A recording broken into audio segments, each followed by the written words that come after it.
जहीराबाद मंडल से खबर है कि वहां के सैकड़ों कांग्रेसी कारकुन और परेशान हाल किसानों ने आईवी गेस्ट हाउस से एमआरओ ऑफिस तक जियो 39 की मनसूखी के सिलसिले में एक जबरदस्त रैली मुनज़्ज़म की और एमआरओ को एक याददाश्त पेश करते हुए मुतालबा किया कि किसानों को एतमाद में लिए बगैर हुकूमत ने जियो 39 बनाकर गैर जमहूरी तरीके से रेतु समितियां जो बनाई हैं उन्हें फौरन हटाया जाए और किसानों के मफादात को होने वाले नुकसान से उन्हें बचाया जाए।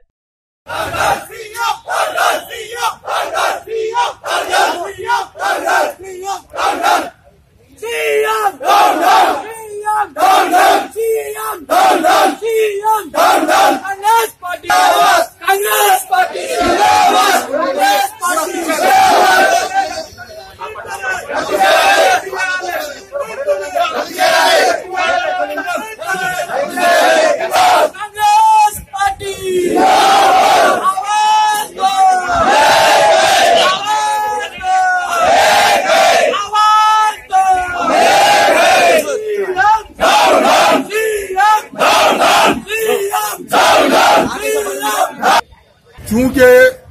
किसान कमेटियों को जो है हुकूमत टीआरएस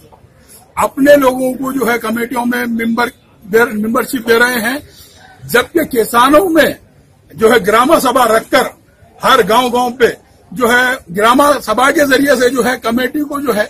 बनाना चाहिए। लेकिन ये जो है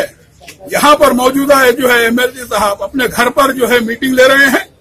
मीटिंग लेके जो है कमेटियां तश्कील दे रहे हैं, जबकि जो है हर पार्टी के लोगों में किसान मौजूद हैं और बड़े बड़े किसान मौजूद हैं, छोटे भी मौजूद हैं। लेकिन ऐसा नहीं हो रहा है, बल्कि यहाँ पर पार्टी की बुनियाद पर जो है कमेटियां तश्कील दी जा रही है। हम इसकी पुरजोर मजम्मत करते हैं। हम जो है जब तक एहतजाज को जारी रखेंगे, जब तक कि जियो 39 को जो है तुम रद्द नहीं करेंगे और ग्राम सभा के जरिए से जो है कमेटियों का इख्तियार नहीं दिया जाएगा, जब तक हम एहतजाज करते रहेंगे।